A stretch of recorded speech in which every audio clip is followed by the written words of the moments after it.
Ash in the Veins. Chapter 1. The Hours That Would Not End. They called it morn, ing because the chrono said so, yet the sky above Outpost Amber refused to brighten. The low ceiling of cloud stained with a bruise of sporefall, and the thin glitter of drifting chaff that had once been men. And Ivo stood where the parapet bent toward the dead river and tried to convince himself that he had slept, that the hours between the last volley and the first inventory had been anything but a stretched membrane of thought that never quite tore. The grass that the veterans insisted on calling Sward whispered in sheets whenever the wind corrected itself, and each correction brought with it a taste of copper and a smell like meat boiled too long, which the quartermaster claimed was only the chemical wash they had sprayed across the ditch to keep the lesser Xenos from leaping the wire, though nobody truly believed it, not with the blackened crescent where the heavy stubber had jammed and the pile of chitin plates glimmering with clotted dew beyond it. He inventoried the pain without the extravagance of surprise, because he had learned within a single night that surprise only made the next pain feel like a betrayal. The cut across the palm acquired when the sandbag split, the kink in the neck from sleeping with a lasgun as pillow, the cotton wool ache behind the eyes that might be dehydration or might be the other thing, the pull in the chest that worsened when he thought of names he had carved into the parapet with the blunt end of a bayonet, because names were supposed to grant the dead a second body to inhabit, and if they did not, then a man must live with the knowledge that he had lied to his own. The survivors moved around him with that lightness of stepmen cultivate after a bombardment, as if the ground were a thing with moods and a desire to be treated with courtesy, and he found their restraint beautiful and intolerable in equal measure, for it reminded him that they were not the ones inside his head, where the line between prayer and static had worn thin. Captain Velen came in from the prefabricated box they called the command shack, with a stride that suggested an argument had just ended in his favor, his coat thrown over his shoulders without being properly donned, and the commissar followed at a respectful distance, which was, in its way, another argument laid out where anyone could read it. Velen had the look of a man who had learned to hide mercy under the same muscle that made orders, while the commissar had the look of a blade with opinions about throats, and it was to Velen that men drifted when they were tired and did not wish to be seen being tired. He did not ask Ivo if he had slept, did not ask about the pitch of the not voice that the Vox operators called interference, did not remark upon the faint scorch marks on the inside of Ivo's palms, which might have been an accident of spent charge packs, or might have been the way the world recorded certain truths on flesh. Instead, he asked after ammunition and rations and morale, that litany by which commanders measure how much life they can afford to burn before the next resupply. And when Ivo said that they had more faith than flak and more fatigue than fear, Velen nodded as if that equation was familiar and survivable. It was only later, when the commissar had found some excuse to withdraw, that Velen adjusted the tilt of his coat and stood beside Ivo on the parapet and spoke in the careful tone he used for things that were not entirely regulation, saying that the outpost would be held for as long as it made sense to hold it, that the lines were fluid and fluid lines demanded ugly choices, that the strategic picture resembled a child's inkblot with too many interpretations and not enough paper, and that in such circumstances a commander must sometimes pretend to certainty as a kindness to his men. Ivo said that certainty had been scarce even before the swarm began to taste the air, and like what it found, and Velen made a small sound that might have been a laugh in a world where laughter was less expensive, then told him that a relief column was consolidating at the railhead and that he would be assigned to the column when it pushed to the next relay, because a man who had already survived a kind of death could be relied upon to recognize its flavor again. The hours stretched and folded and finally decided to behave, and in that narrow civility the outpost made its rituals, weapons stripped and oiled, prayer plaques hammered into the soft wood of the parapet in neat lines that disregarded the stains beneath, casualty bags stacked under tarps where the flies couldn't find them, water discipline enforced by a sergeant who had learned command through loss rather than promotion. Somewhere a vox set burred with catechism and code, and the voice beneath the voice whispered almost English through the carrier wave, a draft against the nape of the neck, a suggestion that there were more efficient arrangements for the shapes of men. Ivo breathed until the whisper flattened into something he could file away as background, then breathed again until even the filing felt like an indulgence. And when the order came at last to fall in, he found that his legs remembered how to move more readily than his mouth remembered how to say anything but ready. They left Outpost Amber in a column that pretended to be a parade, and succeeded only in being a procession, the black smoke of the generator coughing farewells, the men glancing backward at the parapet, the way one glances at a bed one is no longer permitted to lie in, and the road. If the trampled strip of sward and clay could bear that name, ran like a cheap seam through ground that had been stitched and unstitched by too many boot soles to maintain dignity. Ivo took his place where Velen had assigned him, among the handful who were supposed to know how to recognize when the wind meant anything. And as they marched under the sagging sky, he kept half his awareness outside his skull and half within, because both theaters had proven equally lethal. Chapter 2. Relay Gethsemane. Relay Gethsemane had once been civilian, which meant the stairs had been designed for legs that were not already shaking, and the corridors had been painted with colors that tried to convince the human eye that enclosed space was a kindness rather than a compromise. And it had once been proud, which meant a name carved on a plaque and a date that seemed antique in a calendar now measured by how fast flesh could be converted into biomass. Now it was a nest of sandbags and ration crates and loops of cable that led into a heart where heat shimmered and voices echoed in triple because the geometry had been bodged to keep the machines alive by men who understood that the Emperor loved sacrifice but did not insist upon efficiency. The relay tower rose out of a low hill like a tooth that had been pushed back into a jaw after a break, and around its foundations the grass had been crushed into a damp mat that smelled of metal and old water, while in its shadow the column dissolved into squads the way a meal dissolves into its constituents once hunger has done its arithmetic.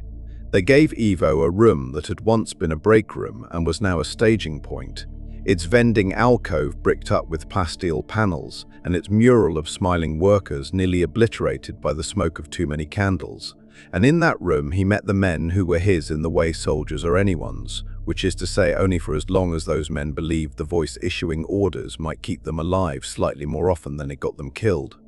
Pelin shook his hand with the sincerity of a man who had made a habit of surviving by finding better men to stand near. Haag nodded in the curt way of someone who respected silence too much to mistake it for emptiness, and the Vox operator, a sharp-faced youth with hands that never quite stilled, said his name was Mir and he could sing the names of every frequency the relay still had in her, provided someone told him whether to be devout about it. Sira stood a little apart, cleaning her bayonet with a patience that suggested the blade was an excuse to delay the moment when she would have to decide whether Ivo was worth trusting, and when she finally looked up the expression she wore was not hostile so much as provisional, which Ivo accepted as a better compliment than any oath would have been. The relay's overseer was a tech priest with a voice like a damaged hymn, who introduced himself by reciting the components for which he was personally responsible, and only afterward, as if he had almost forgotten, supplied the human name he had possessed when such things mattered, and who made it very clear that the sanctity of his machine temple was a matter not merely of function, but of faith. He insisted that the data spine be kept unmolested by blast or boot, that the coolant lines be shielded by sandbags that would stop splinters if not gaunts, and that anyone who bled on the consoles must also clean them, because the machine did not understand why human fluids should be superior to oil merely because the former had opinions. Velen listened with the absent patience of a man assigning precious rations to a loud petitioner, then turned to Ivo and said that the relay would serve as the hinge upon which their defense might turn, for the gunships in low orbit needed a clean whisper to decide which patches of ground deserved to become fire, and if the whisper died, then their position would be measured in minutes rather than miles. Night fell in the way it had begun to fall since the swarm arrived, not as darkness, but as a withdrawal of detail accompanied by a chorus of tiny sounds that might be insects and might be the motions of things that had no business being small. And the relay settled into that brittle quiet which all strongpoints assume after their first day of habitation, a quiet made more brittle by the knowledge of how quickly it would be broken. Ivo walked the perimeter and found the places where his men's boots had already taught the ground, the curve of habit, and he stood in each of those places long enough to let the wind find him. and when it did, he listened to it with the same attention one offers to a superior one, intends to disappoint as little as possible. The not voice lived under the wind, or inside it, or adjacent to it, and it spoke to him the way a map speaks to a finger tracing a route, offering a geometry of threat that did not require words, and if he narrowed his eyes, he could almost pretend that the relay's own murmur was a counter-voice, a human-made liturgy that sought to keep the other from noticing that there were hearts here worth eating. It happened near dawn, because it always happened near dawn, when men's blood was moving but their thoughts had not yet caught up, and the auspex first fluttered and then steadied, and then, with the exaggerated dignity of a drunkard resuming a sermon, insisted that the ground to the east had begun to ripple in a manner inconsistent with weather. Mia swore in a voice that still had the edges of childhood on it, and pulled for a stronger line, and Sierra called for light in a tone that made the word seem like a discipline rather than a request, and then the first of the small ones came over the slope with that obscene economy of motion that made them appear to be spending nothing and yet crossing everything, their bodies moving as if they understood levers and arcs more intimately than men who had built bridges. There will be time, Ivo thought, and then realized there would not be, and he felt the other thing in his head look up like an animal that dislikes being woken and yet forgives the insult because the door of its cage has been left open. He did not speak the order to fire so much as he exhaled it, and the gun line answered with a disciplined roar that would have made a priest weep, except that priests were busy weeping for more urgent reasons, and the small ones fell and climbed over the fallen and fell again, their blood making a sugar candy steam when it met the cold, and behind them something larger moved with an assurance that was, to Ivo, less a threat than a promise, because the large ones tended to mean that the game had changed from attrition to chess, and he had discovered, to his disgust, that a part of him preferred the latter. He warped the line like a metronome, felt the twitch in his jaw that warned him he was about to guess correctly, and when a section of parapet to his left shivered with the wrong kind of weight, he did not wait to be sure but threw himself toward the void and dragged Sierra with him, so that the rent in the sandbags took only the air where their throats had been, and the thing that made the rent shrieked in a frequency that turned the inside of his skull into a spill of nails, which was when the other in him stretched, and the nails became a guided shape he could almost endure. The fight ended because fights end even when men are certain that time has decided to misbehave, and when it did, the relay still breathed, the guns still owned their names, and the small court of the dead that every fight constructs had been convened in the shallows below the east wall, where the ground kept secrets because it had learned courtesy from so many hurried burials.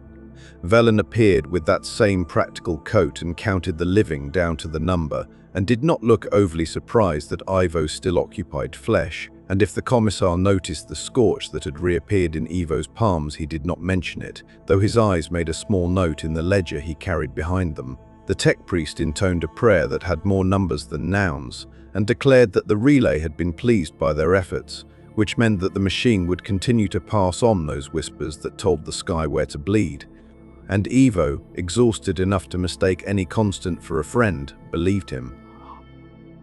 Chapter 3. The Needle and the Thread.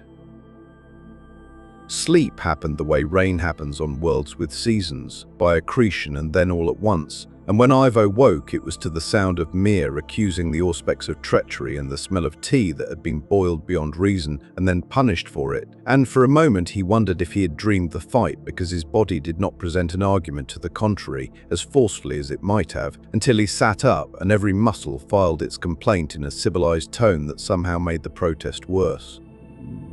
The not voice idled at the edge of his hearing like a machine set to keep warm, and he discovered that if he breathed a certain way he could persuade it to quiet further, which was comforting until he asked himself why the thing should be so easily placated by human rhythm, and why the mimicry of prayer should soothe a trespasser that owed him nothing. The day pressed itself against the relay's walls and began the business of looking like progress, which is to say weapons were cleaned again for want of anything more radical to do, and lists were compared because lists are the way men assert jurisdiction over a chaos that refuses to recognize paper. And for a time Ivo could pretend that the worst of the storm had lunged and missed and would now coil somewhere else to try again. He took Sierra on a circuit and tried to learn her weight by listening to the way the metal stair complained beneath it,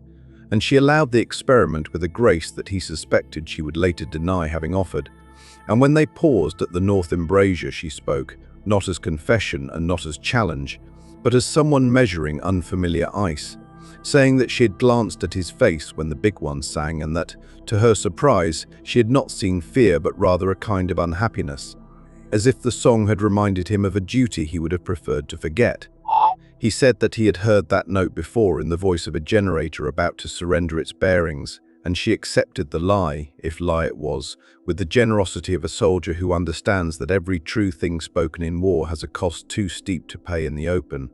It should have been enough that the relay functioned and the guns received their coordinates, and the sky obliged by erasing certain shapes from the map, yet the not voice would not be satisfied with silence when it could practice modulation. And as the day wore on, it climbed the scale from background to intention, until Ivo could taste iron at the back of his tongue, and the world's edges softened as if seen through breath on cold glass. And he knew, the way one knows that a kettle will boil whether watched or not, that the swarm beyond the hill had drawn a line between the signal and the mind that had learned to love it. He went to Velen and said that the next attempt would come not as a rush along the ditch line, but as a probing around the relay's periphery, a caress rather than a punch, and that the caress would be accompanied by a voice that would not travel through ears.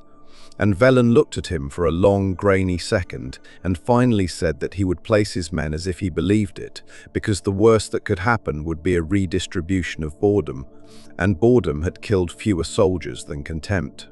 The caress came late, when the tech priest had declared the machine content and had retired to polish a piece of sanctified copper that might once have been a spoon, and the auspex did not so much flutter as sigh, as if embarrassed to admit the truth.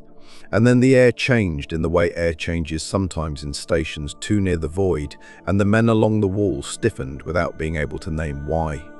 Ivo felt the not voice roll up from the ground and across the relay's skin, luxuriant as a cat across a new blanket, and he understood, without any urge to name the faculty by which he understood, that this was not quite the same chorus that had screamed the previous night, that this was something slower, an attention rather than a hunger, and he found, with a terror he would later cradle like a specimen, that his first impulse was not to resist, but to offer himself as an instrument that might tune the attention without attracting the hunger. He closed his eyes and breathed that way, he had discovered, and the whisper narrowed from a flood into a thread, and on that thread rode images that were not images so much as ideations that men must call pictures to survive them. A pattern of movement to the south that was not random because nothing the swarm did was random, a flex in the ground where a mine would be welcomed rather than wasted, a shadow that meant a flyer, that meant the line of sight must be denied without delay. Orders left his mouth with the calm of a man repeating a liturgy he had long ago stopped believing, and yet could not help but love for its geometry, and the men moved as if they had been waiting to be told exactly this, and the relay exhaled like a lung that had just discovered it would be permitted another breath, and when the first small shape tested the wire it met a disciplined quiet rather than a roar, a quiet composed of sights already ranged and triggers already half taken, and the shape folded in on itself as if the ground had politely in on itself, as if the ground had politely invited it to consider humility. The caress withdrew because even intention must conserve energy, and Ivo opened his eyes and realized that he had been on his knees, and that his palms had pressed against the deck, and that the scorch was back, and that Mir was watching him, not with the horrified fascination of a child who has seen a trick and wishes to know its workings, but with the wary gratitude of a child who has seen a miracle and is not sure to whom gratitude should be extended. They slept in shifts after that, not because sleep came easily, but because the men pretended it might if they could only catch it while it wasn't looking, and in those hours Ivo lay awake on a cot that had once supported a civilian who had believed in working lunches, and he listened to the relay hum like a beast that had learned to accept a saddle. And he rehearsed in his mind the clean, kind lie he would offer Velen if asked how he had guessed where the ground would open. He told himself that he could stop, that he could throttle the thread and let the not voice attend elsewhere, and that he owed it to those who believed in clean lines and approved catechisms. And he told himself, as men tell themselves before doing again the thing they have vowed to stop, that one more listening would be the last. Chapter 4. A Question of Ownership. The Psyker came with the second relief, though no one used that word where the Commissar could hear it, and if he had been introduced with a name it would have been swallowed by the relay's acoustics before anyone could care, for all that the man wore the black and silver that meant sanctioned and, by implication, dangerous to both enemies and friends. He spoke to no one that Ivo could see, and yet he wrote something on the air with the tilt of his head whenever he passed a man, a small notation in a ledger that would later be reviewed and argued over by those permitted to argue about such things, and the Commissar shadowed him as a perfunctory courtesy, because it would have been rude to pretend that the weapon in their midst did not need a chaperone. Velen watched the Psyker the way a principled gambler watches a loaded die, not angry that the tool exists, but concerned about the direction in which its bias will bend. It took less than an hour for the Psyker to find Ivo, though perhaps it would be more accurate to say that it took less than an hour for the Psyker to permit Ivo to notice that he had been found, and when Ivo felt the attention alight upon him, he experienced an impulse to run his hands along his own arms as if checking for new seams. The Psyker's face had the unhoused look common to men who have learned that their skulls are not homes but vestibules through which other weather passes, and his voice carried the soft rasp of a book that has been thumbed to the same passage too many times, and he asked, without the courtesy of an introduction. When Ivo had first heard the hymn that was not a hymn, Ivo replied that he had been under orders and under fire, which narrowed the date only enough to be useless, and the Psyker smiled as if he had expected exactly that degree of insolence and found it acceptable, then said that there were licenses and there were indulgences and there were necessities, and that the trick lay not in distinguishing them, but in surviving the consequences of confusing them. The Commissar spoke then, because a Commissar must place his voice where such conversations occur, and he said that necessity would be defined by doctrine, and doctrine would be defined by survival, and survival would be defined by him, which was a handsome piece of rhetoric rendered somewhat ridiculous by the reality that a swarm does not accept definitions from anything it means to digest. Velen arrived just in time to prevent the rhetoric from devouring the moment, and he judged with admirable swiftness that the argument could be postponed provided the next fight went in their favor, and that until then the least dangerous path lay through pretending that Ivo was neither a resource nor a liability, but rather an ordinary corporal with an ordinary burden of luck.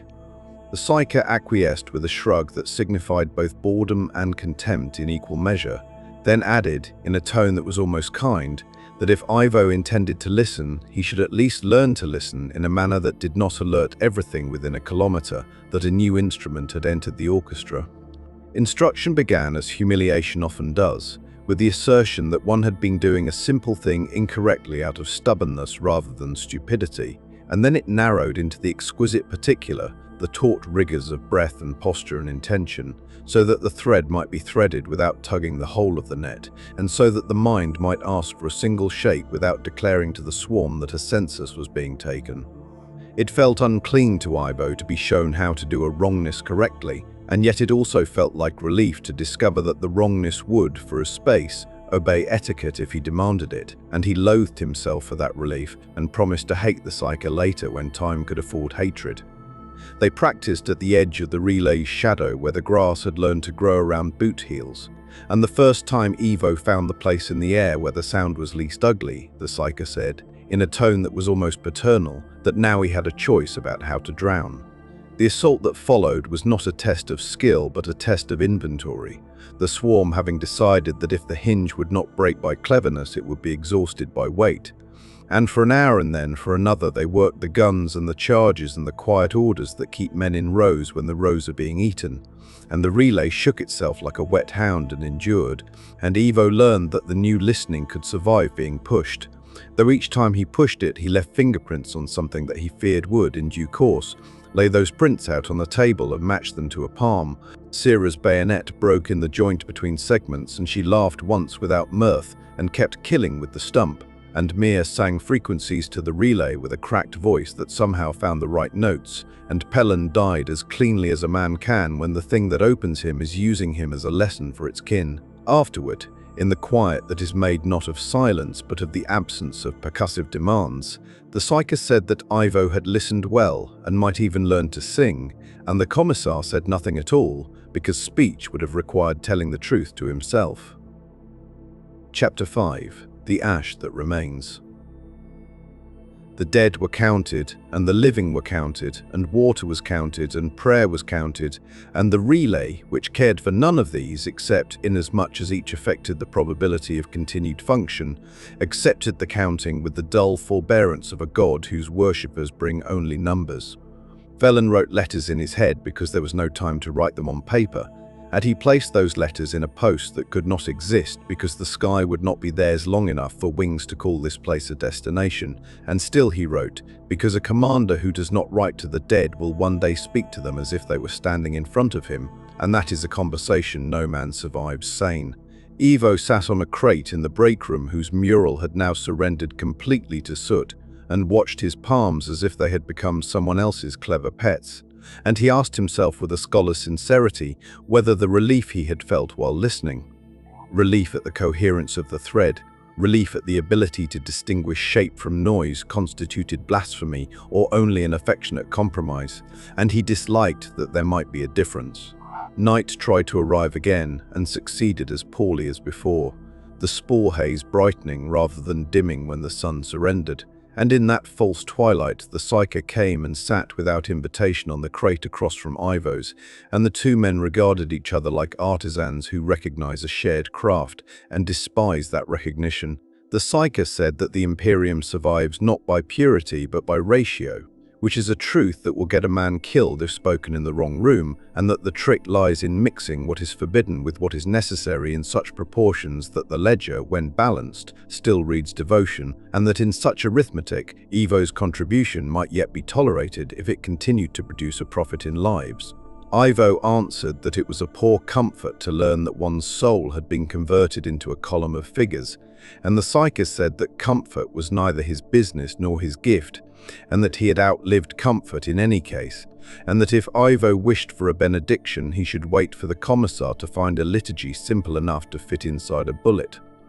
Some hours later the commissar did in fact speak, though not to Ivo and not in bullet, addressing the men with a crispness that made the words taste like hot metal, informing them that the next day would bring an attempt to break the line at 3 points, and that they would hold 2 and lose 1 and retake it before nightfall, and that anyone who found the arithmetic unsatisfactory should speak now, so that he might be spared the trouble of retrieving bodies from beneath the wire.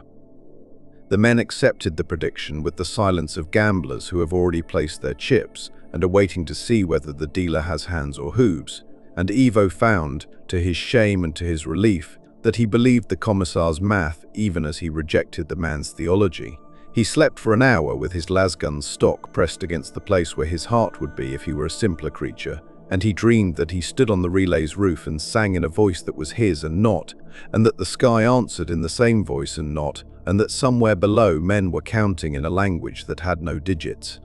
The day came hot for the first time in weeks, as if the planet had remembered seasons too late to be of any use, and in the wavering air the small ones looked like stains until they were close enough to be corrected, and the large ones moved with that hateful grace that makes mass seem like a courtesy rather than a threat. And the relay did its arithmetic and transmitted the results to anything above that still cared to listen. The attack came as predicted, then again as if prediction had offended it, and the line bent and did not break. And Ivo listened until his teeth sang, and then listened further because stopping would have been a confession that he was a worse thing than he hoped. And when the south position faltered, he sent Sira there, though a kinder man would have spared her. And when the west position screamed, he did not go because a man cannot be everywhere. And when the center held, he allowed himself, for the space of a single heartbeat, the indulgence of believing that he had done something more than arrange other people's dying. Velen found him afterward in the stairwell that smelled of machine oil and fear, and said that the relay would be held, not forever, not even for long enough to matter to history, which is a poor judge of what matters to men, but for long enough that the column at the railhead could pretend to be a plan rather than a wish, and that for this small gift he would spend any coin given him, even the kind that might cost him his sleep. He added, almost gently, that there would come a day when Ivo would have to decide whether he was a man the Imperium could use or a man the Imperium would have to kill, and that he had no particular preference which outcome obtained, provided the decision did not arrive in the midst of a fight. Ivo said that he would try to choose at a time that inconvenienced only himself, and Velen, who understood the nature of attempts better than most, gave him the kind of nod a man gives a minefield he must cross. Chapter 6. The Weather Inside.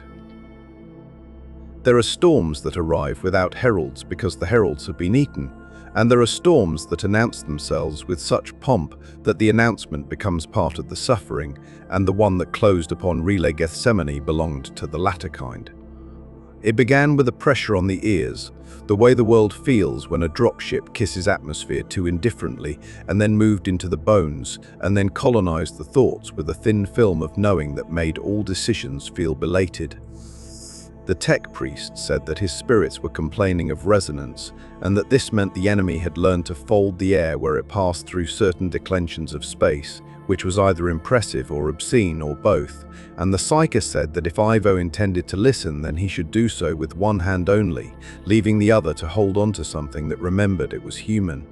Ivo went to the roof because that was where he knew the thread would be most honest, and he stood against the stubbed stanchion of a communications mast that had once been robust enough to talk to the world and now barely managed to talk to the next hill, and he breathed the way he had been taught, and the thread came like a wire stretched between two anchors, and on that wire he felt not one voice but many that were somehow only one, and he felt them feel him, and he learned, in a way that did not admit of denial, that attention is a kind of ownership, and that by attending to the swarm he had permitted it to lay claim to a small part of him, the way a man lays claim to a plot of earth by walking its boundaries and naming its thumbs.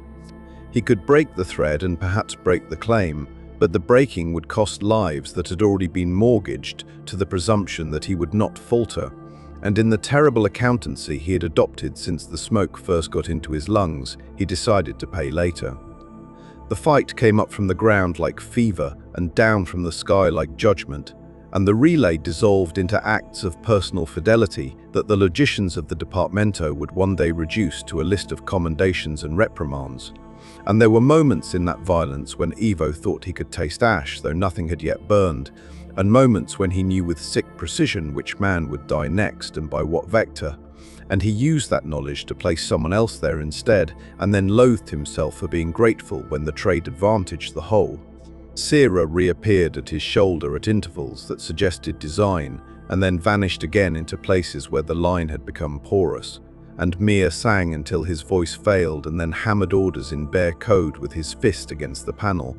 and the tech priest bled oil from a wound that had no right to bleed anything and continued to praise his machines for their stubbornness. At the height of it, the psyker stood on the roof near Ivo, his coat flayed by wind, and shouted into the teeth of the not wind that he could hold it, that the line would bend upon him and not break, and for a heartbeat Ivo believed him, and then the psyker's voice faltered, and then the man's skull became a window upon a light not meant for human rooms, and then he fell in the complicated way gifted men fall when the gift becomes a debit rather than a credit.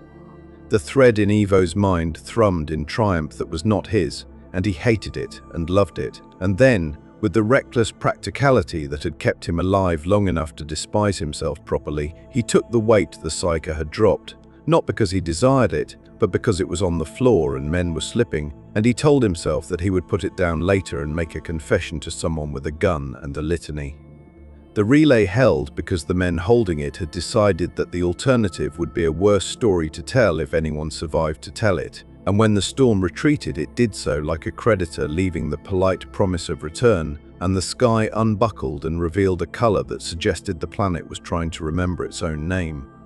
Velen stood beside Ivo again and did not congratulate him, because praise is heavier than ammunition in certain climates, and he did not condemn him, because condemnation would have required proof that he could not afford to seek, and instead he said that the railhead had managed to become an army by the simple expedient of insisting upon being one, and that the column would move in 2 days and would require a guide who knew how to listen to weather that was not weather.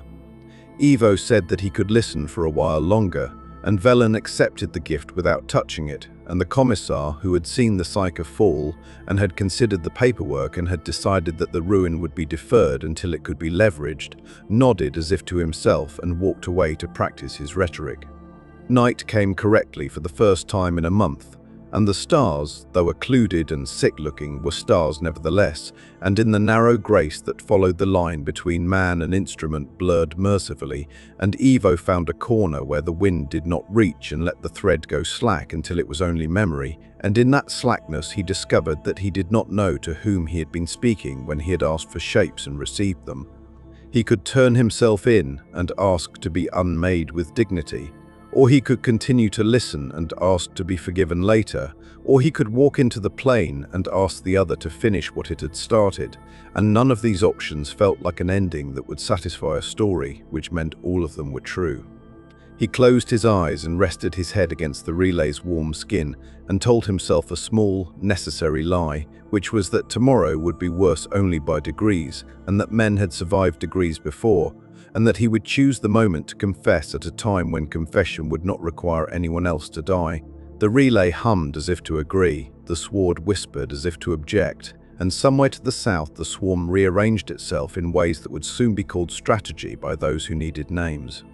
When dawn finally crawled across the lip of the world, he stood and stretched and gathered the men whose shapes had not yet been corrected by fire, and he took one last look at the bodies whose names he would say until the names stopped being letters and became ritual, and then he walked the line that was no longer a line but a promise of motion, and he listened to the weather inside his skull and decided, provisionally and without conviction, to be a man the Imperium might yet use for one more day, and in that provisional decision there lived the only faith he could afford.